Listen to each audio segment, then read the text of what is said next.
pare guys, ako po si Super Kaloy. At para sa video na ito, atin pong aalamin kung ano-ano ang masarap at magandang gawin sa Tag-Ulan. Una sa ating listahan, ang paglabing-labing na magjowa sa Tag-Ulan. Alam niyo na kung anong ginagawa nila sa tuwing Tag-Ulan. Naghaba, init, galon. Pupunta sila sa harap ng heater. And number 2, ang pinaka-famous na masarap gawin ay ang mag-food trip. Kumain ng kumain kasi Tag-Ulan. Ang problema nga lang, wala tayong pambili.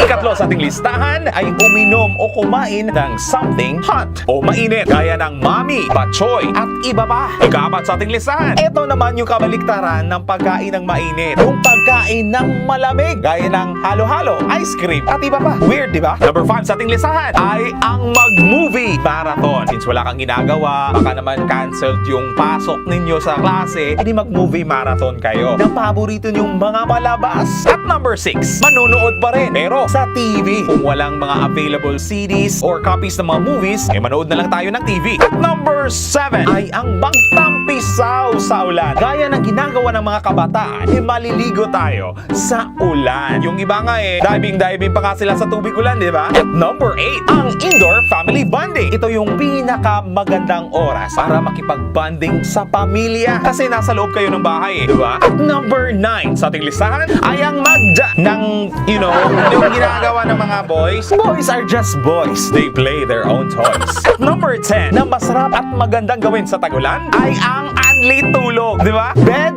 weather means anli tulog. Sleep all day. Wala kang ginagawa kundi matulog,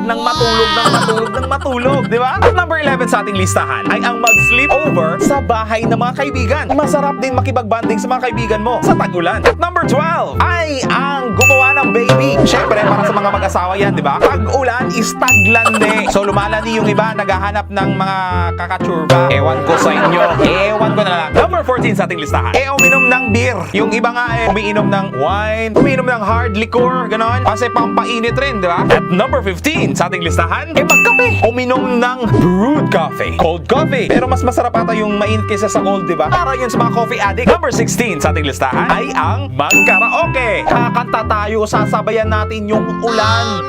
Kaya pala, lumalakas lalo yung ulan kasi nagkakaraoke yung iba. Number 17 ay ang magsentimo. Makikinig tayo ng mga sentimental songs o music. At napapasenti tayo, umiiyak tayo na para tayong mga tangala. Naiisip natin yung mga ex natin, yung mga problema sa buhay, yung ganon, yung gusto natin mag-move on, pero ang hirap. Number 18 sa ating listahan is ang mag-board games.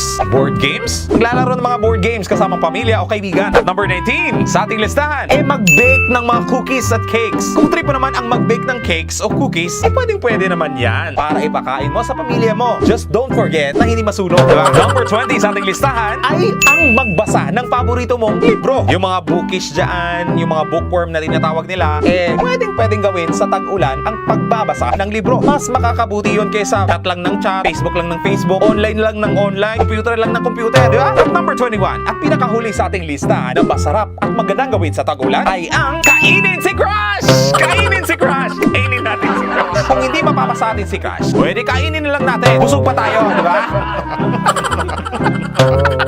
Yun ang ilan sa mga masarap at magandang gawin tuwing Tag-Ulan. Ikaw pare guys, alin sa mga yun ang paborito at gusto mong gawin sa Tag-Ulan? At ano-ano pang activities na pwedeng gawin tuwing rainy days? I-comment mo na yan below. At kung nagustuhan po ninyo ang video na to, don't forget to give it a thumbs up, i-share, at mag-subscribe. Remember pare guys, stay safe and dry sa Tag-Ulan. Till next video, live, love, love pare guys. Fires!